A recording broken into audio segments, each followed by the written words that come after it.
So welcome everybody to this edition of Beyond the Technology, recorded live at Digifest 2026 here at the ICC in Birmingham. I'm Rachel Littlejohns, I'm the head of procurement at Jisc.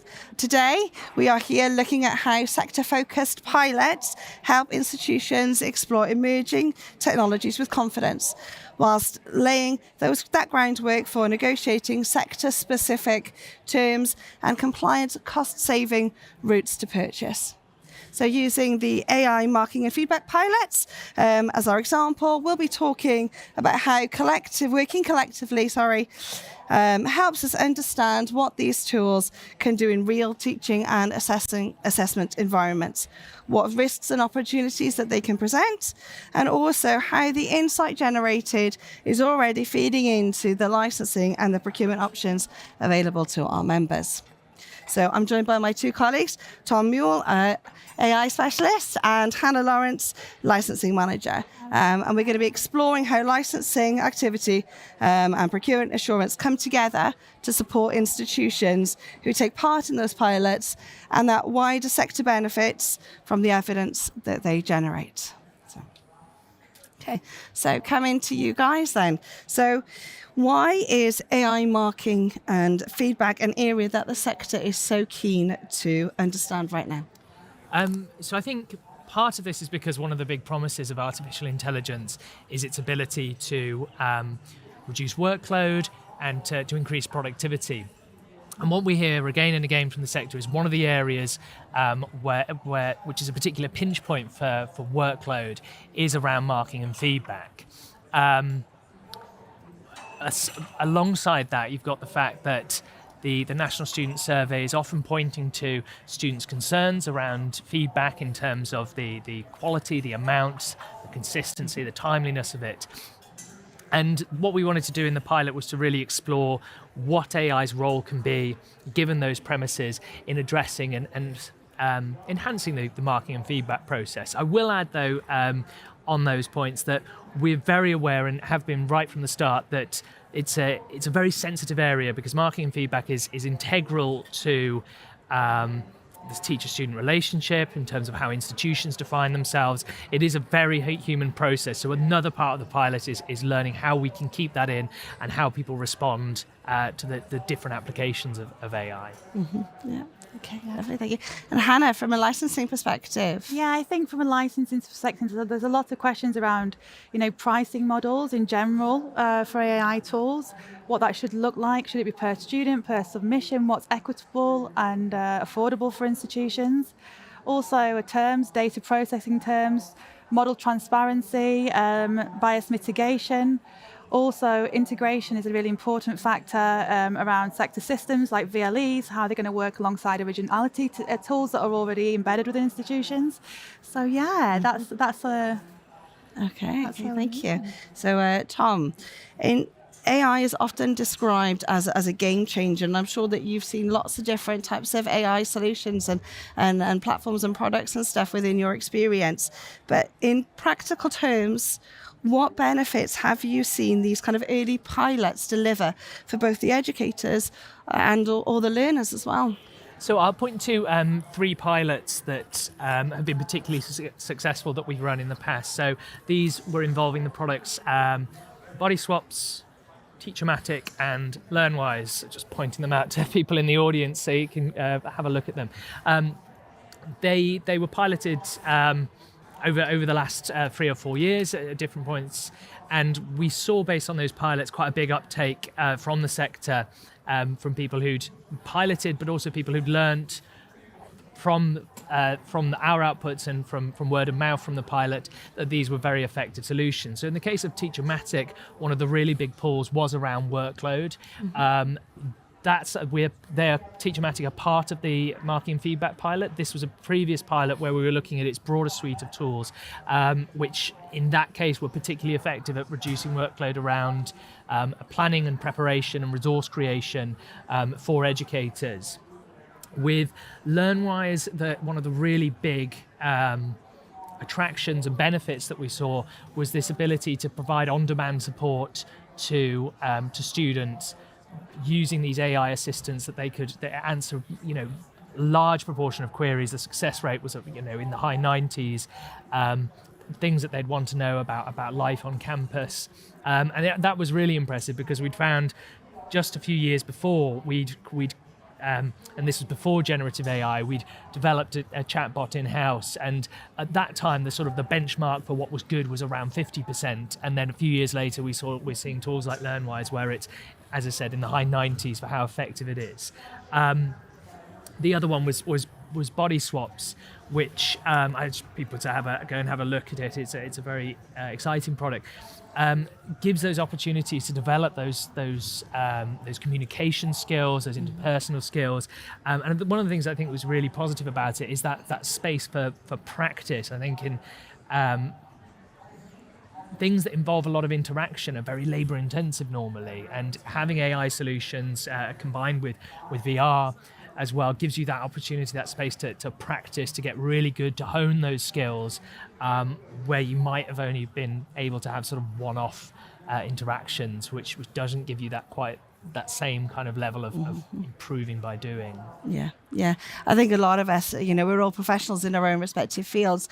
We're always looking at working smarter and not harder. And it's good to see that there are tools developing to help, everybody effectively do that. And obviously from a procurement perspective and a finance perspective, we're obviously interested in the costs of those, but there's much more to it than just that. I mean, Hannah, from your licensing side of things, can you talk us through a little bit more about your kind of negotiation deals that you've perhaps done with, some of these areas? Yeah, sure. So our job in licensing is to make it easier for institutions to access tools. And so in this instance, what we're talking about on the podcast today is to access AI assessment and feedback platforms.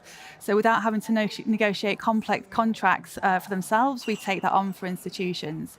The deals are structured so that institutions can pilot tools for flexible periods, allowing them to test functionality, integration with their systems, and the real-world impact in marking and moderation workflows in a controlled way.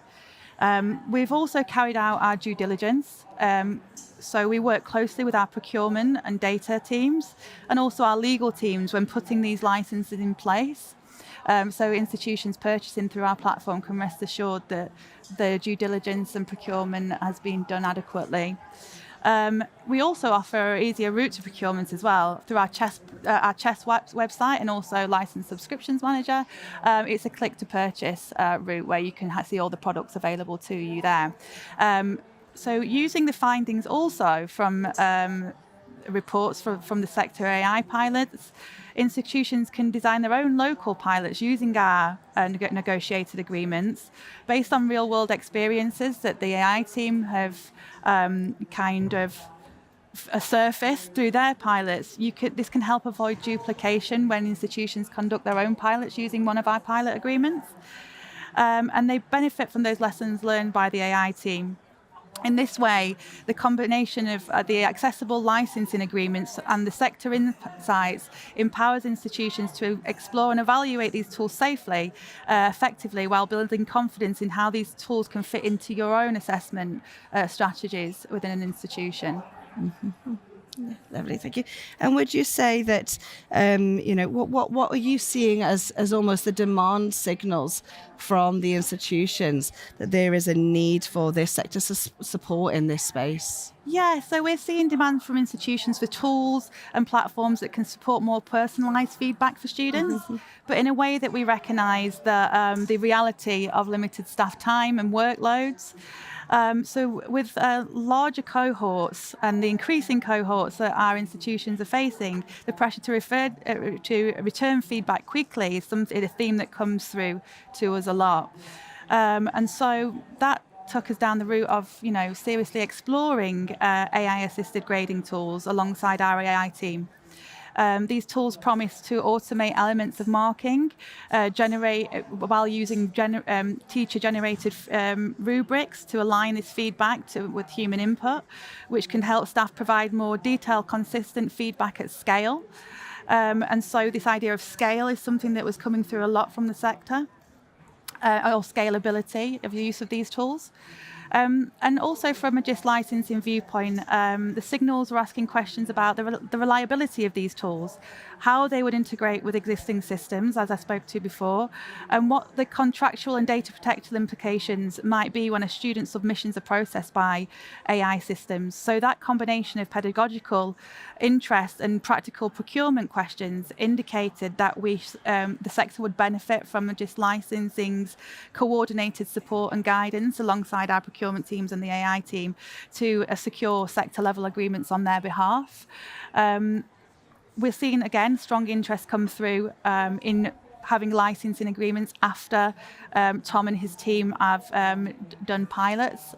So the institutions who have been part of the pilot process have shown interest in purchasing at the end of the pilot agreements. And so we want to, as a licensing team, have those sector-ready, well thought out pricing models and agreements ready for institutions at the end of these pilots too. Mm-hmm. So that's what we've been working on. Yeah, lovely. And obviously Hannah mentioned there, Tom, some of the institutions that you've been working with and you've engaged with. I know that you've done a lot of in-house research as well within the specialist team that we have at Jisc.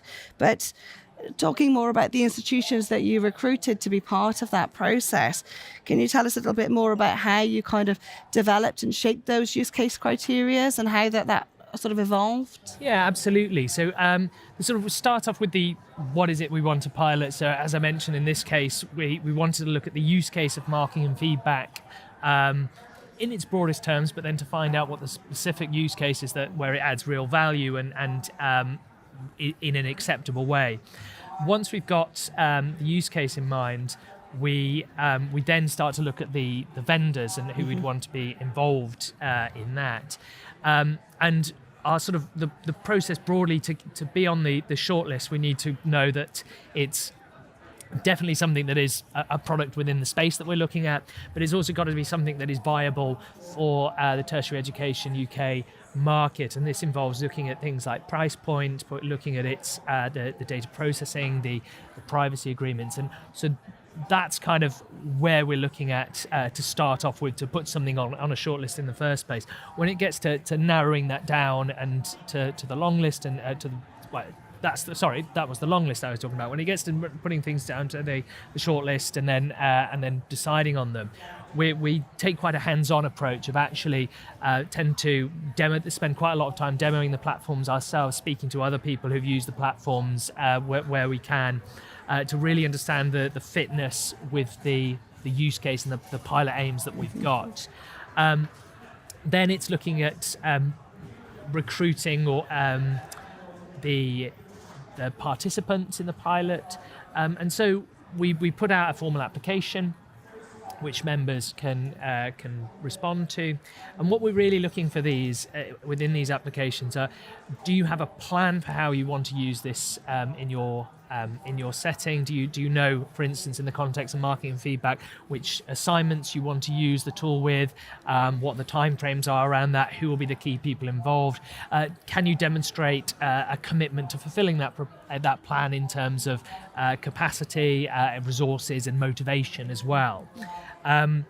So those are, yes, I think those are the key things, and we tend to find that works quite well to go through those processes and make sure that we've got broad aims, we've got the right vendors in place and the right participants as well. And am I right in believing that you've almost got a waiting list of institutions that want to engage with you on specific use cases? Yes, so no, absolutely, yes, that's right. So what we've found, because as AI is becoming a more and more sort of an interesting hot topic across the sector, the application, we have had a lot of applications to be involved in these pilots. So what we've done is, where people have applied on multiple cases and not been successful in those, we have said that they are put on a priority list for future pilots as well. The other thing we look at is diverse. So we want to make sure that there's representation from HE and FE, from different regions and different nations as well. Yeah, brilliant. And one of the things as well that you've both touched on when you're talking about that vendor engagement is around the governance of things, and obviously going through long-term procurement processes is really key.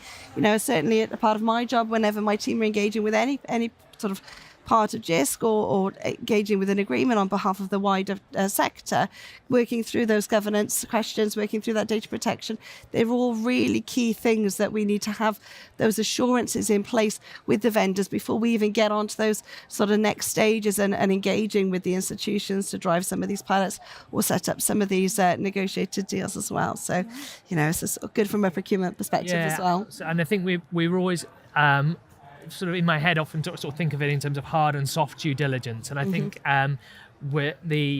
there are really strong processes in place around data protection impact assessments, for example, but trying to understand the question of, is this an ethical application, is this something that is going to the different stakeholders are going to agree to, is there going to be pushback, how can that be resolved, what kind of dialogue? I think that's something that we're hoping to build from this pilot and to take those learnings and to help shape how AI is used beyond this, because I think that kind of adding a bit more structure to the conversations people are having around ethics so that there can be more confidence, I think is something that we've learned and something that we can do in terms of supporting further use beyond the pilot. Yeah, and I was having some conversations yesterday with a few people around that. What is ethical in the field of AI space? And it's really an unknown question at the minute. And there's so many aspects to all of this. And I'm by no means an expert in AI. I'm scratching the surface of it professionally myself. But I think that there's a lot more questions in that space than we have answers to at the minute. And I'm hoping that obviously through the pilots that you're doing and through the work that you're doing within licensing, is that the members in the audience and those listening to this podcast will start to have those assurances that there are processes that we've gone through internally to help kind of crush those I can't describe the word, those issues that people might have at the forefront before we get into the serious ethical considerations whether or not we should be using certain technology for certain things. So, yes. And I think it's really important that we, especially in colleges, FE colleges, there's not the same procurement insight sometimes that we can support our members with. In safely, procuring tools that have been through our due diligence. Yep. It can support perhaps where there's a lack, missing kind of resource within institutions, that we've done that on your behalf. Yeah. I think, procurement is often kind of, irrespective of how big or small the organisation or the procurement team might be, it's quite often the gatekeeper for some of these other aspects around data protection and these due diligence things. But certainly from my perspective, I've often seen how kind of pilots can both shape and help form opinions about what users need and what they don't need. And the key thing, especially, for procurement people like myself and colleagues who might be listening to this, is about how we manage that transition from pilot and testing to actually moving that into a compliant procurement process. And the answer isn't always just run a procurement. It's not as simple as that. We can sort of quite easily just label something as we need to run a procurement process for it, but it isn't as simple as that. And how is that? How are you managing that transition, within the licensing team? It's interesting because I think even from a pilot perspective, you guys do the due diligence on our vendors, even offering pilots. So I think that supports adoption of even testing tools. Mm-hmm. We already have, I guess, agreements in our portfolio that support automatic marking and feedback, purchasing but also purchasing of pilots. So we have agreements with Digifest, Teachermatic, who have a automatic grading tool feature, and also Grade, who are here today. So we have those in our portfolio already. So the work and the due diligence have been done on those tools. But I think what's really important is that we're learning all the time. This is a very new market for us. We are dynamic in licensing in terms of changing our pricing models. We're renegotiating with the vendors that we already have in place to make sure that those agreements are better fit for the sector while we navigate this new dynamic space. So by doing this, I guess, and we are allowing institutions to test technology for themselves by providing very flexible pilot options through our agreements too.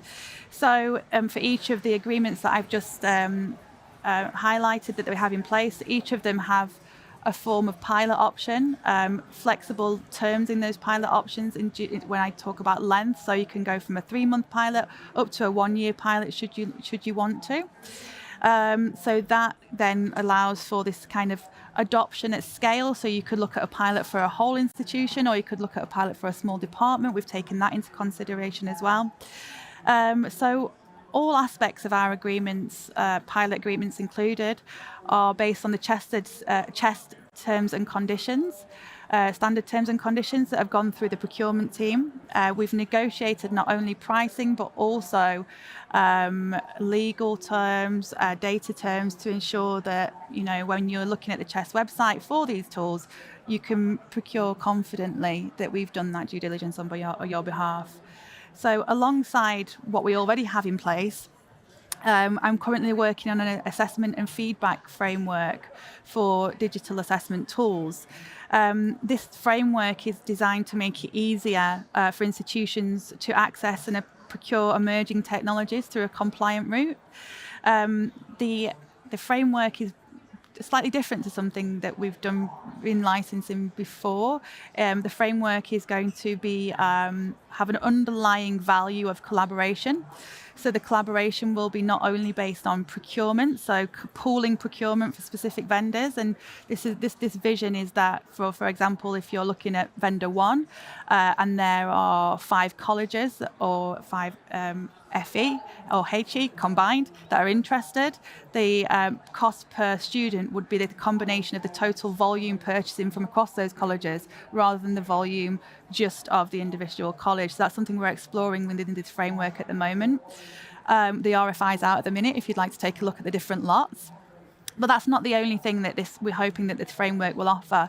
We'll hope that it will offer, you know, opportunity for cheaper collaborative pilots. So going back to Tom's work, using the frameworks and the insights that have come out of the AI team to then go to look at the collaborative framework and look to seek collaborations independently with other institutions who are interested in that tool, using the insights that we've generated within Jisc, to then feel confident to take on a pilot yourselves with other institutions, because we will have this framework available with recommended, I can't say recommended vendors, but vendors that have been through our stringent due diligence processes, that there is an agreement there in place at the end that will be the best to the market should you want to take that pilot further on completion of the collaborative pilot available to you. So after Tom's work, we're hoping once this framework is up and running, you'll have a seamless transition through the Jisc journey from thought leadership to purchasing. And I'll just add to that. So in the context, there's sort of the word pilot is sometimes used in different ways in different contexts. So as part of these CHEST agreements, there are these paid pilots, the short-term paid options. Our pilots that we run in the AI team, that's something that the participating members don't pay to be involved in those. That's something that the costs are covered by Jisc. And I think that as well as that, one point I wanted to add to that was, as well as the sort of the due diligence on the technology itself, I think what we're hoping to do in our team is to add a level of support in terms of the use and the applications of that technology, because there's having technology that is effective and there's using technology effectively, and that requires skill, know-how, and it's important to collate those insights from other people who've developed skills in how to use it. And a lot of that isn't about the skills of you know, how do you use the platform. Most of really good platforms it's fairly straightforward. It's about understanding where AI will work well, thinking very clearly about these sort of quite granular use cases. You know, which assignments is it good to use AI as part of? Which assignments is it better to avoid the use of AI for? And it's also that, I think, the skill of creating culture and the confidence around the use of AI as well. I think those are some of the insights that are becoming really clear from the pilots at the moment, and how we can communicate the value of these things, and how dispel any doubts and concerns people have around AI and its applications in marketing and feedback. Yeah. So Tom, in sort of a few words, I guess, on the back of a postcard, you know, what advice would you give institutions who are perhaps taking advantage of these paid for pilots and are looking to run something internally? What advice would you give them based on your own experiences? So I think I'll kind of point to a framework that we're that's at the heart of what we're doing and part of the AI team, which is the strategic framework for AI use. And in that, we talk about three pillars that underpin effective strategic use of AI. One is the technology, and so it's really important to choose things that have. There's been already a certain level of due diligence that you can have confidence in as effective products.